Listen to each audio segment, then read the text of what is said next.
नमस्कार दोस्तों, spark life YouTube channel से जुड़े रहने के लिए अभी चैनल को सब्सक्राइब करें और बेल आइकन को दबाकर ऑल नोटिफिकेशन ऑन करें ताकि वीडियो सबसे पहले आप तक पहुंच सके। धन्यवाद। चलिए आज बात करते हैं एक ऐसे जबरदस्त प्रोजेक्ट की जो दिल्ली एनसीआर की पूरी तस्वीर हमेशा हमेशा के लिए बदल सकता है। ये सिर्फ कोई नई ट्रेन नहीं है, बल्कि ये लाखों लोगों के रोज के सफर में एक क्रांति लाने की तैयारी है। तो यहाँ सबसे बड़ा सवाल यही है, जब कोई शहर इतनी तेजी से बढ़ रहा हो, जहां हर रोज लाखों लोग आते जाते हों, तो उन्हें एक जगह से दूसरी जगह तक तेजी से आराम से कैसे पहुंचाया जाए? यही वो चुनौती है जिसका जवाब इस प्रोजेक्ट में छिपा है। अगर कोई एनसीआर में रहता है तो उसे ये बताने की जरूरत नहीं कि यहाँ की सड़कों का क्या हाल है। आबादी बढ़ रही है, गाड़ियां बढ़ रही हैं और साथ में बढ़ रहा है अंतहीन ट्रैफिक जाम, घंटों का सफर और थकान। इस समस्या का हल अब वाकई बहुत जरूरी हो गया था। तो अब आते हैं इसके समाधान पर। एक लंबे इंतजार के बाद रैपिड रेल नेटवर्क को लेकर एक बहुत बड़ी और अच्छी खबर आई है। एक ऐसी खबर जो एनसीआर के लिए सच में एक गेम चेंजर साबित हो सकती है। जी हां, पब्लिक इन्वेस्टमेंट बोर्ड ने 2 नए रैपिड रेल कॉरिडोर को अपनी मंजूरी दे दी है। ये एक बहुत बड़ा कदम है, क्योंकि ये प्रोजेक्ट्स कुछ समय से रुके हुए थे और अब इन्हें आखिरकार हरी झंडी मिल गई है। अब सवाल उठता है कि ये पब्लिक इन्वेस्टमेंट बोर्ड यानी पीआईबी है क्या? देखिए, आसान भाषा में समझें तो ये सरकार का एक एक्सपर्ट पैनल है। ये पैनल किसी भी बड़े सरकारी प्रोजेक्ट में पैसा लगाने से पहले उसकी पूरी जांच पड़ताल करता है, और इनकी मंजूरी का मतलब है कि प्रोजेक्ट अब अपनी आखिरी मंजूरी के बहुत ही करीब पहुंच गया है। और ये कोई छोटा मोटा इन्वेस्टमेंट नहीं है। इन दोनों कॉरिडोर्स को बनाने की जो कुल अनुमानित लागत है वो है 65,000 करोड़ रुपए। ये आंकड़ा ही अपने आप में बताता है कि ये कितना बड़ा, कितना विशाल प्रोजेक्ट है। तो सवाल यह है कि इतना पैसा आखिर जा कहां रहा है? चलिए अब जरा इस प्रोजेक्ट की बारीकियों में उतरते हैं। ये 2 नई रेल लाइनें, जिन्हें एनसीआर की नई जीवन रेखाएं कहा जा सकता है, ये कहां से कहां तक जाएंगी और किन इलाकों को आपस में जोड़ेंगी? तो जैसा कि हम यहां देख सकते हैं, एक कॉरिडोर दिल्ली को दक्षिण की तरफ हरियाणा के बावल से जोड़ेगा और ये करीब 107 किलोमीटर लंबा होगा।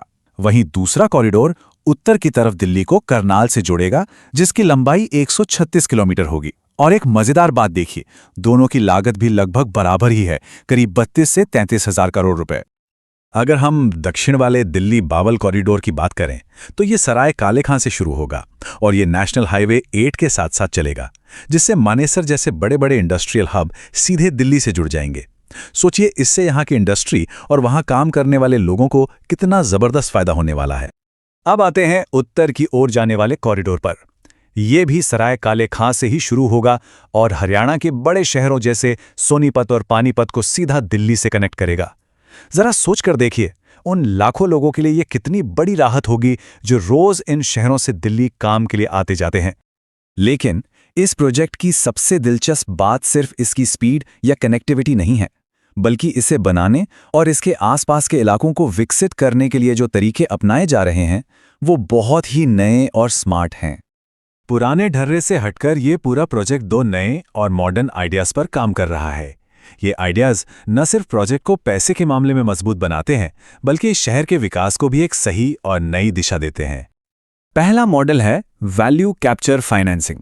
इसका मतलब बहुत सीधा है। देखिए, जब सरकार कहीं मेट्रो या रैपिड रेल बनाती है तो जाहिर सी बात है कि आसपास की जमीन की कीमतें आसमान छूने लगती है। तो इस मॉडल में सरकार उस बढ़ी हुई कीमत का एक छोटा सा हिस्सा वापस प्रोजेक्ट बनाने में ही इस्तेमाल कर लेती है ना? ये प्रोजेक्ट को आत्मनिर्भर बनाने का एक स्मार्ट तरीका। और दूसरा बड़ा आइडिया है ट्रांजिट ओरिएंटेड डेवलपमेंट यानी टीओडी।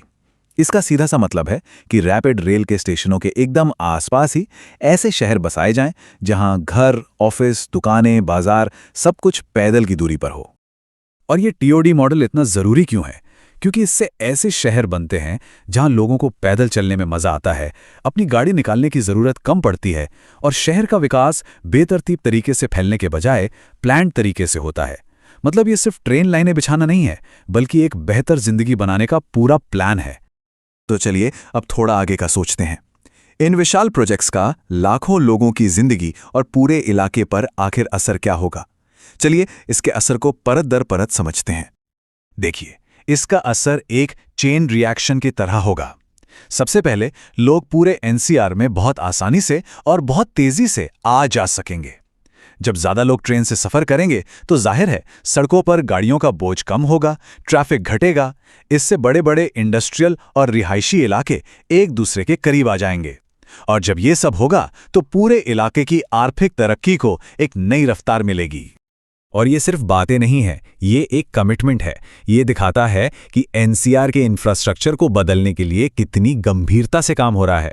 ये सिर्फ एक प्रोजेक्ट नहीं है, बल्कि इस पूरे रीजन के भविष्य को संवारने की एक बड़ी सोच है। तो हम इस चर्चा को इसी एक बड़े सवाल के साथ खत्म करते हैं।